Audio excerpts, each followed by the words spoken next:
Please, please don't do this. It was dark all around me. No matter how hard I try, I can't see through the blindfold. My hands were bound behind my back, the wooden chair very uncomfortable. Still, I beg as if my life depended on it. And it might. Please stop, I'm begging you, don't do this! A gunshot rang out, echoing off the metal walls of wherever he took me, and my left shoulder began to burn. I could feel the blood slowly trail down my arm. This was not good. Shut up! God, I am so fucking sick of hearing you plead!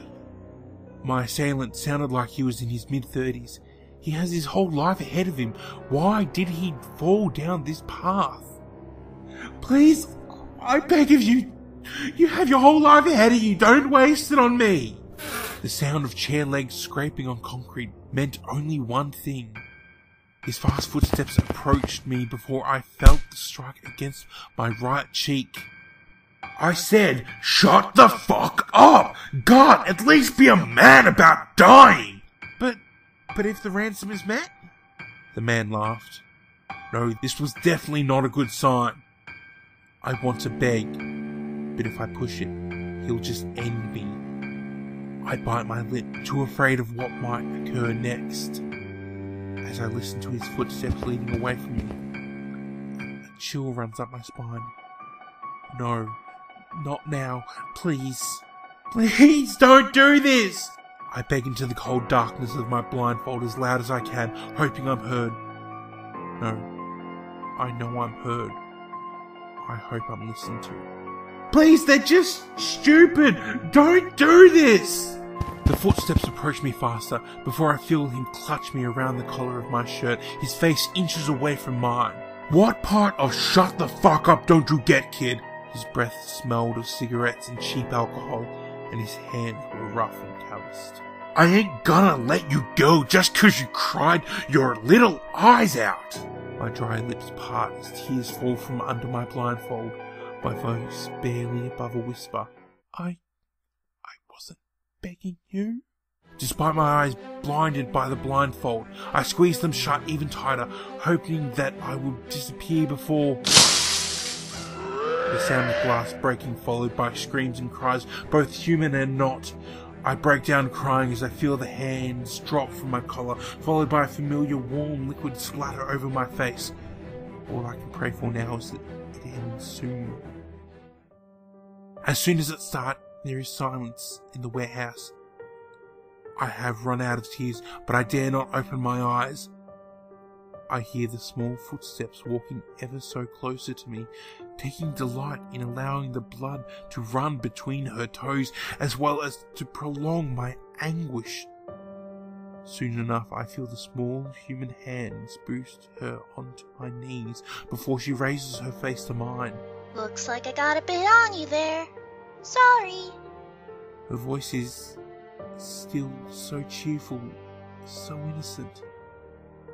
I know she isn't innocent, and I know she isn't sorry. Let me get that for you. Her tongue scrapes against my exposed skin, her saliva burning like acid. It leads down from my cheek along my neck, pressing softly against my jugular as a reminder. I follow it in my mind until it circles around the bullet wound. Now I should let you keep this. I told you not to run away, but you don't like to listen. It's your own fault. I nod my head dutifully, knowing full well. But I rarely get chances like this. Be grateful. I feel her tongue jab into the fresh wound, sending wave after excruciating wave of pain through my body. I grip my teeth, knowing she would punish me if I didn't appreciate her gracious gift. As she removes her appendage, I feel the wound heal over. Tiny hands grab both sides of my face, dragging the blindfold upwards. My eyes, now open again, are assaulted by the unnatural light of the warehouse, and I finally see the destruction caused. Everything that was once alive there was now torn to shreds. Everything except me, that is. Death would be a gift in my situation. As I look down into my lap, I see her kneel. That childlike smile on her face. Her white dress was stained red, and I can't even tell if her hair was touched or not. It was too dark for Red to notice. I'm done here. I nod my head, and she quickly skitters over my shoulder, the ropes binding my hands falling free in seconds. She takes her position on my back, a favoured one for her, and I stand up dutifully. Home, human. Yes, mistress. The grip around my neck tightens until I am near choking, and I cannot hold back my squirms and gasps of pain. I fight the urge to pry her arms, knowing full well this wasn't even a scrap of her strength. And if you ever tell me what to do again, I'll make you wish for torture as sweet as humans could imagine. Of course, mistress. My apologies. Good. Her grip holds for a few seconds longer, but slowly eases. Don't press my kindness again.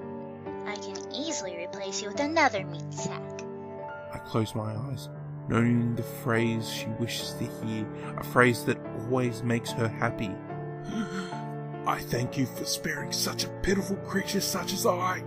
I feel her kiss my cheek softly, her saliva searing my skin without a mark, and I pray to any god listening to deliver me from this fate.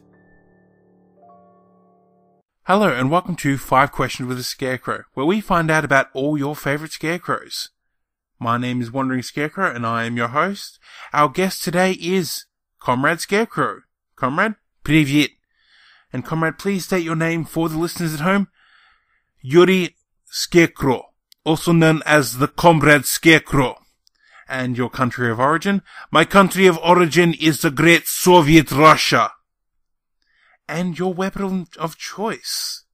My weapon of choice is great golden sickle, like on Soviet Russia flag. That is which we kill with the capitalist pigs. Your likes and dislikes? I like bear and beet borscht, as long as it is not made out of Boris, my bear. I like Ursula before she get taken away to Siberian gulag for not being communist enough. I dislike walks on the beach and capitalist big Americans. And of course, final thoughts for today. Run, run capitalist pigs, for we are coming after you. Stalin is coming back, so run. Thank you very much.